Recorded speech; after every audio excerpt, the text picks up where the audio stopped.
In the deep, isolating silence of the Blackwood forest, screams do not travel. Her unblown child. They simply vanish into the timber. For most, a basement is a place for storage. But for 32-year-old Sarah, it became a tomb for the living. Confined to a 10-by-10 concrete cell, she wasn't just fighting for her own survival. She was fighting for 2-year-old Leo, who clung to her trembling frame, and for the unborn child kicking against her ribs, just weeks away from entering the world.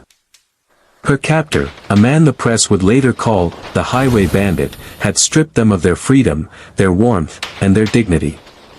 But as he paced the floorboards above, casting long shadows through the cracks in the ceiling, he made a critical miscalculation.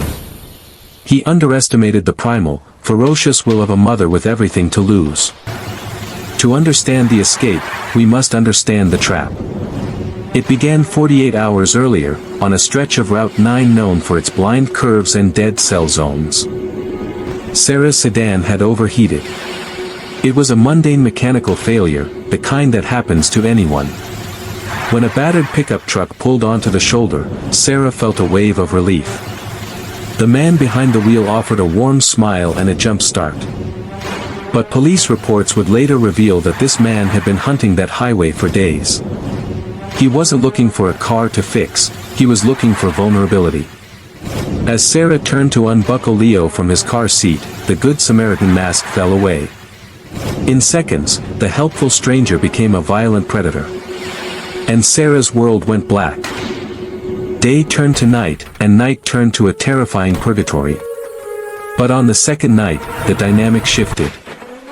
The bandit grew arrogant. Believing a heavily pregnant woman and a toddler posed no physical threat, he began to drink.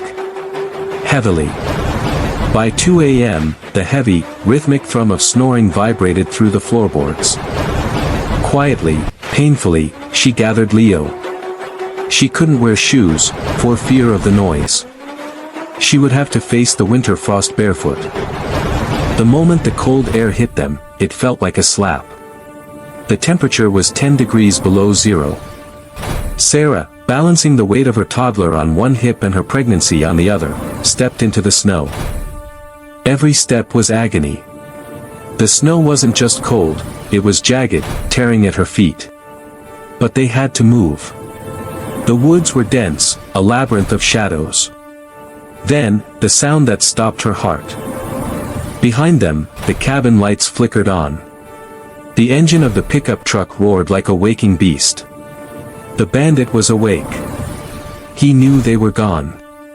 And now, the kidnapping had turned into a hunt. Adrenaline is a powerful drug, but it was love that pushed Sarah that final mile. Through the tree line, she saw it. Not a star, but a pair of halogen beams cutting through the dark. A long-haul trucker slammed on his brakes as a ghostly figure emerged from the woods. Sarah collapsed onto the asphalt, shielding Leo until the very end. Police apprehended the bandit 3 miles down the road. His reign of terror was over, ended by the very woman he thought was helpless. 2 weeks after the escape, Sarah gave birth to a healthy baby girl. She named her Hope. A reminder that even in the coldest, darkest cellar, the human spirit can find a way to break the chains.